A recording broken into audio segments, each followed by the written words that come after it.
एक बार एक किसान परमात्मा से बड़ा नाराज हो गया। कभी बाढ़ आ जाए, कभी सूखा पड़ जाए, कभी धूप बहुत तेज हो जाए तो कभी ओले पड़ जाए। हर बार कुछ ना कुछ कारण से उसकी फसल थोड़ी खराब हो जाए। एक दिन बड़ा तंग आकर उसने परमात्मा से कहा, देखिए प्रभु, आप परमात्मा हैं, लेकिन लगता है आपको खेती बाड़ी की ज्यादा जानकारी नहीं है।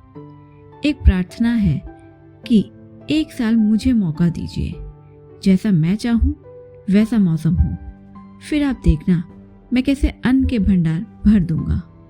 परमात्मा मुस्कुराए और कहा, ठीक है, जैसा तुम कहोगे वैसा ही मौसम दूंगा, मैं दखल नहीं करूंगा। किसान ने गेहूं की फसल बोई। जब धूप चाही तब धूप मिली, जब पानी तब पानी।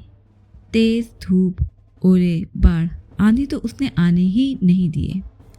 समय के साथ फसल बढ़ी और किसान की खुशी भी, क्योंकि ऐसी फसल तो आज तक हुई ही नहीं थी।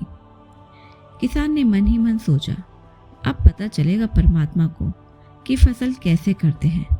बेकार ही इतने बरस हम किसानों को परेशान करते रहे। फसल काटने का समय भी आया। किसान बड़े गर्व से फसल काटने गया, लेकिन जैसे ही फसल काटने लगा, एकदम से छाती पर हाथ रखकर बैठ गया। गेहूं की एक भी बाली के अंदर गेहूं नहीं था। सारी बालियां अंदर से खाली थी। बड़ा दुखी होकर उसने परमात्मा से कहा, प्रभु, ये क्या हुआ? तब परमात्मा बोले, ये तो होना ही था। तुमने पौधों को संघर्ष का जरा सा भी मौका नहीं दिया। ना तेज धूप में उनको तपने दिया, ना आंधी ओलों से जूझने दिया। उनको किसी प्रकार की चुनौती का एहसास जरा भी नहीं होने दिया। इसीलिए सब पौधे खोखले रह गए। जब आंधी आती है, तेज बारिश होती है, ओले गिरते हैं, तब पौधा अपने बल से ही खड़ा रहता है।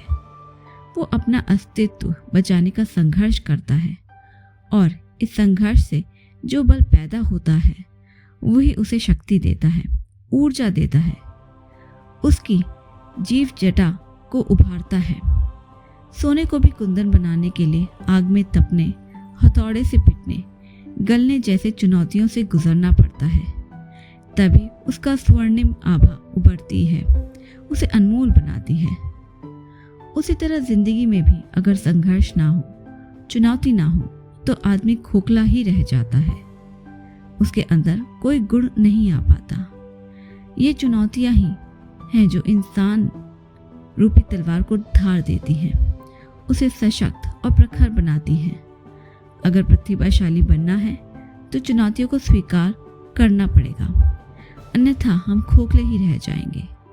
अगर जिंदगी में प्रखर बनना है, प्रतिभाशाली बनना है, तो संघर्ष और चुनौतियों का सामना तो करना ही पड़ेगा।